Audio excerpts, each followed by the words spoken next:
California Edition. My name is Brad Pomerance. We are in San Luis Obispo today, and it's my honor to introduce you to the tribal administrator of the Northern Chumash Tribal Council.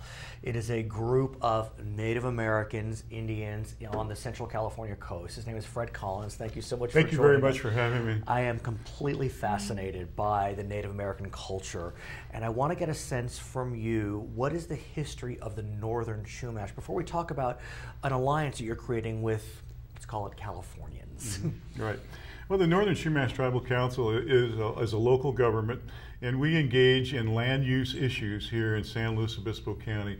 So anything that, any type of development, any type of project, any type of, Bob Jones Trails type things, Right. We get involved early on in the planning. We go to the scoping meetings, the initial meetings, and then we comment and hope to guide the development through in a way that it avoids our sacred sites and avoids the things that we care about. But let's talk about your sacred sites. Let's back up a few hundred or maybe 1,000 years and tell us, who are the Northern Chumash? I mean, Chumash is a familiar name for those of us from California, but really talk to us about your people.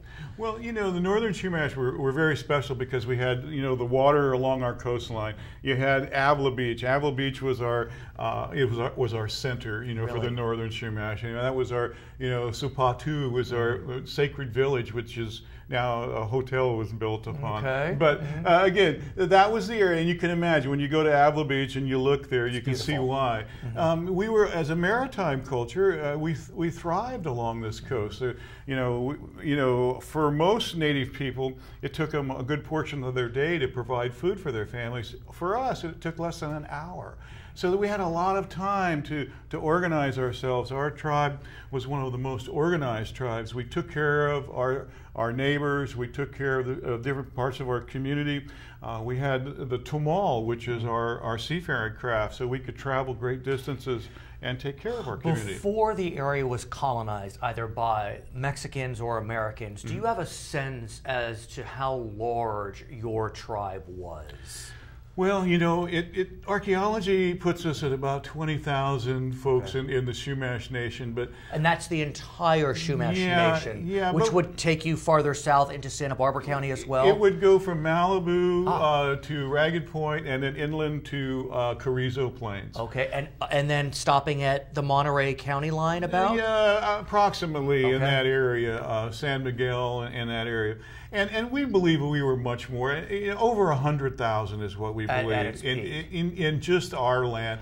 And it was, over 7,000 square miles of amazing, incredible, healthy land. And what happened upon the colonization of this portion of California? Well, what happened was, at first contact, when we had when the Spaniards and the conquistadors came in and they landed, they were bringing with them things that our immune systems couldn't handle. So it was devastating to our communities. The population, we call it basically a germ warfare type thing. We caught all of the things that we didn't know about, and it just inundated our communities. There are stories written by some of the travelers that came back 100 or so years later and said that a lot of the villages were just abandoned. There were people who had just died, and the population in the first couple hundred years took a tremendous hit.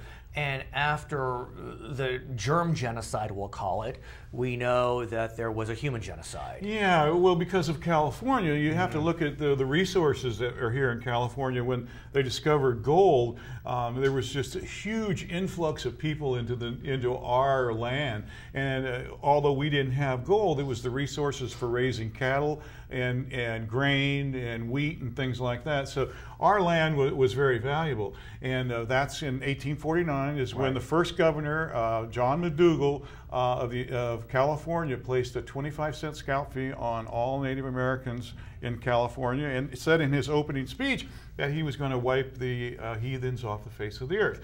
And that was to get the gold and to get to wipe out the native culture here in California. So it was a real struggle right at the and so we became good Spaniards. We became good Mexicans. In my family, we spoke really good Spanish, and we still speak it.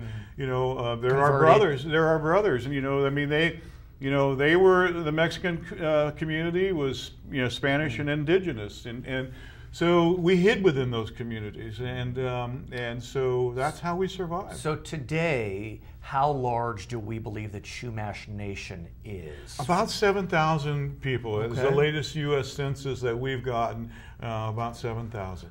But if there's 7,000 Chumash generally, what about the northern Chumash? How many northern Chumash? The northern Chumash are a small portion of that. We're probably you know, less than 500 or so, and we were a small community to begin with. And the main thrust of our community was around Santa Barbara, Malibu, the Channel Islands, that area there. And we were the smaller portion of our community. Yeah, in the north. That being said, you may be small, but you're mighty, because you are working with a very significant coalition to create what's known as the Chumash Heritage National Marine Sanctuary. I mean, this is a major initiative. We know there's a marine sanctuary to the north in Monterey Bay. There's a marine sanctuary to the south in the Channel Islands, but there's a hole. That's and right. You're looking to close that hole. That's right. Tell us about it. Absolutely. I mean, it is very exciting for us, you know, to be teaming up with the local community in the way that we are. This is a grassroots effort. NOAA has designated this. NOAA is the National Oceanic Atmospheric Administration. And what they have done this time is opened up the designation process for a National Marine Sanctuary to be picked in the United States. And we're in a contest. It's basically what we're doing is we're saying that our waters shine better than anybody else's waters, and that we deserve to be protected in that great way. But what's so remarkable about the way you have developed the coalition is that you're not just staying within Native American nations. You are enlisting as many entities that want to jump on board. I learned about this through the mayor of San Luis Obispo, Jan Marks. Oh, Jan Marks. Yeah, and so San Luis Obispo is on board, absolutely, supporting the designation. Absolutely. I'm not sure if the county has jumped on board yet. Not yet. We're still in that process. You're working, but a lot of players are involved. Yes. Why is it that you seem to have been able to build such a strong coalition behind this designation? Well, I think everybody loves the ocean, and they live here because of the beauty that water provides to us. When we go to the beach and take our kids there and our families, and we go down to eat the wonderful fish and chips that we have. I mean, it's spectacular. What does the designation mean? What would happen if the designation was received? Right, a designation is the first step in the process of nomination. What we're hoping to do is to show NOAA through the community grassroots effort, getting everybody involved in this process and saying, look, this is something that the community wants. And NOAA will say, oh, okay, we're going to put you on our list. So then we get on this list, and there is a 2 to 4 year process where NOAA comes to town and talks about the sanctuary, has open meetings, has public comment. So this is completely gone through in a way that it makes everybody have the opportunity to have a comment. And if the sanctuary is granted that designation, if ultimately we do see the Chumash Heritage National Marine Sanctuary, what will that mean?